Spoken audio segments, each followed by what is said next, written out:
लूका अध्याय का 15 का वचन का 11 कहता है कि फिर उसने कहा, किसी मनुष्य के 2 पुत्र थे।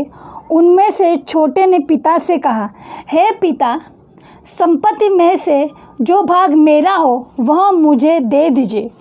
उसने उनको अपनी संपत्ति बांट दी।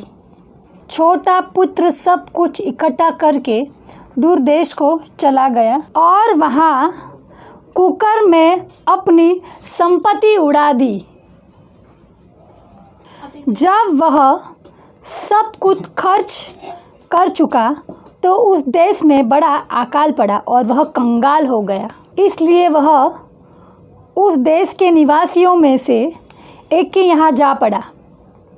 उसने उसे अपने खेतों में सूअर चराने के लिए भेजा और वह चाहता था कि उन फलियों से जिन्हें सूअर खाते थे अपना पेट भरे।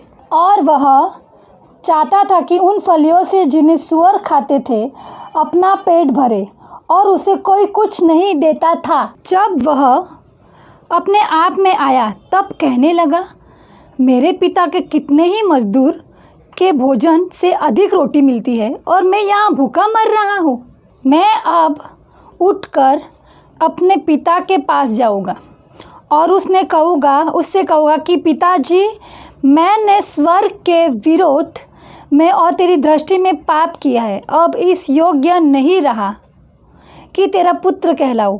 मुझे अपने एक मजदूर के समान रख ले। वह अभी दूर ही था कि उसके पिता ने उसे देखकर तरस खाया और दौड़कर उसे गले लगा और बहुत चूमा। पुत्र ने उससे कहा, पिताजी, मैंने स्वर्ग के विरुद्ध में और तेरी दृष्टि में पाप किया है और अब इस योग्य नहीं रहा कि तेरा पुत्र कहलाऊं। परंतु पिता ने अपने दासों से कहा, झट अच्छे से अच्छा वस्त्र निकाल कर उसे पहनाओ और उसके हाथ में अंगूठी और पाँव में जूतियाँ पहनाओ और पला हुआ बछड़ा लाकर मारो, ताकि हम खाएं और आनंद बनाएं। क्योंकि मेरा यह पुत्र मर गया था, फिर जी गया है, खो गया था, अब मिल गया है। और वे आनंद करने लगे। परंतु उसका जेठा पुत्र खेत में था।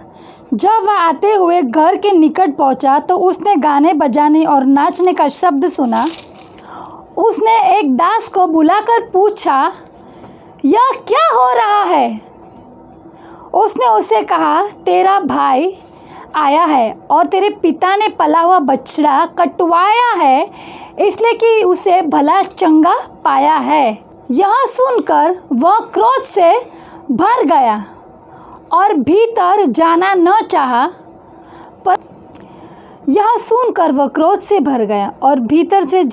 परंतु उसका पिता बाहर आकर उसे मनाने लगा।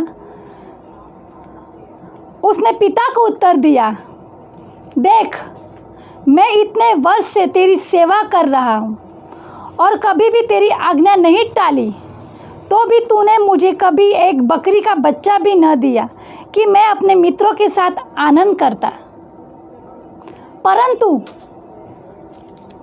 परंतु जब तेरा यह पुत्र, जिसे तेरी संपत्ति वेश्या में उड़ा दी है आया, तो उसके लिए तूने पला हुआ बछड़ा कटवाया। उसने उससे कहा, पुत्र, तू सर्वदा मेरे साथ है, परंतु अब आनंद करना और मगन होना चाहिए, क्योंकि यह तेरा भाई मर गया था, फिर जी गया है, खो गया था, अब मिल गया है।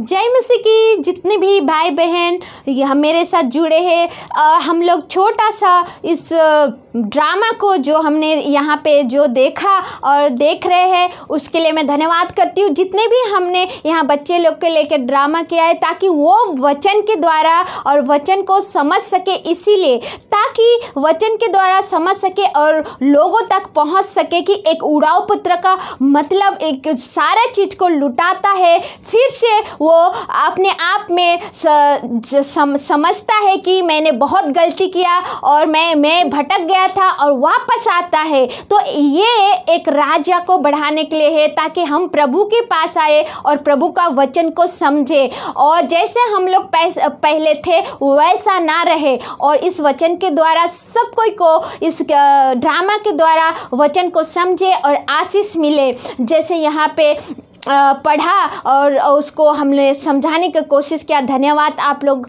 हमारे साथ देखने के लिए, और विशेष करके लोगों तक शेयर कीजिए, भाई को, फैमिली को, और विशेष करके आप लोग इसको ज़्यादा से ज़्यादा शेयर कीजिए, और लाइक और सब्सक्राइब करना मत भूलिए, और बेल आइकन को दबाएं ताकि नेक्स्ट वीडियो आए तो आप लोग को मिला जाए। जय